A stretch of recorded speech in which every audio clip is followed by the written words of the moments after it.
let's see what I've got today. Tanks. Now, what could I use those for? So many uses. So many uses.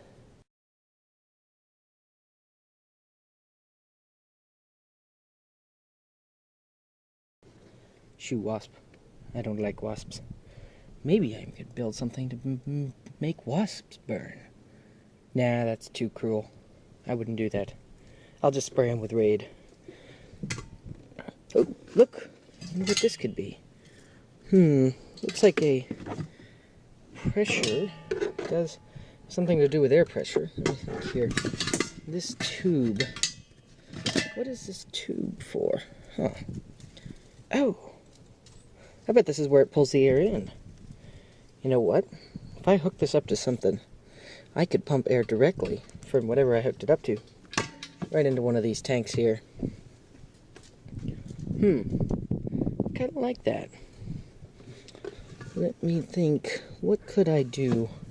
What gas could I distill, collect, and then pressurize that would be super useful? Maybe hydrogen. So this is what I was building. Shoo, stupid bugs. It may not seem very self-explanatory, but if you look here closely, you can see the clamps. Wire runs to a solar panel. And everybody knows solar panels make direct current. So, that's what this thing's doing.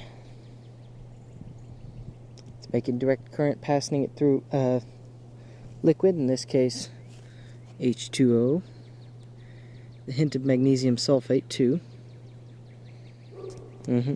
Epsom salts. I finally got some sodium hydroxide, which works better. And I thought about changing it out, but then I'm like, nah, I'll just leave it. So, yeah, I guess I'll do a quick review of how electrolysis works. The electrons flowing through the liquid will jump from particle to particle of the molecules inside and cause them to gain the extra electrons they want to have the perfect number of valence electrons. Or it makes an ion. It's different with every solution. It really is. But one side, that's the other side, it's negative, positive. Suffice it to say, it makes hydrogen out of water on this side and oxygen out of water on this side. This is just pretty much a scaled up version of what you see in the, what do you call it, the laboratories. So, that's what this is. That's what it was designed to do, and it works.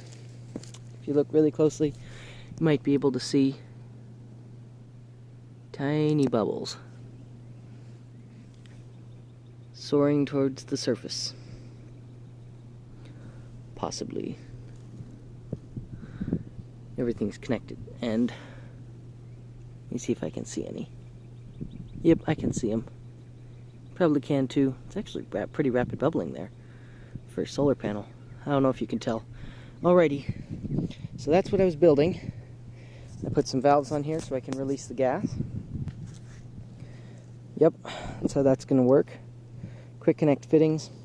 Transfer pumps I showed you earlier. The tanks, store it, put it in the shed.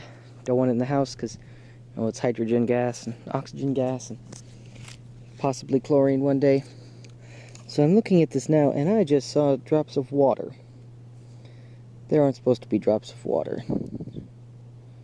So I put silicone on this, I put Teflon on this, then I put PVC glue on it just to make sure.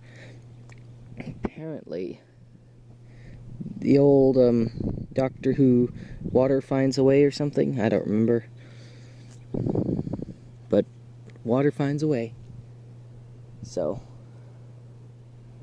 looks like the water's found a way out. I'm gonna have to, yeah, you can see it bubbling there, that's not good.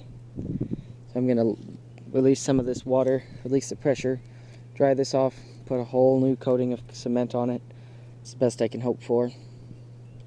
Just gunk this stuff up with PVC cement, because it worked on this side's dry. And seems to be holding in the gas pretty well. I'm going to waste a couple days worth. I don't know where here's the microphone, see if you can hear it. The bubbling, that was hydrogen gas. So it works. Victory.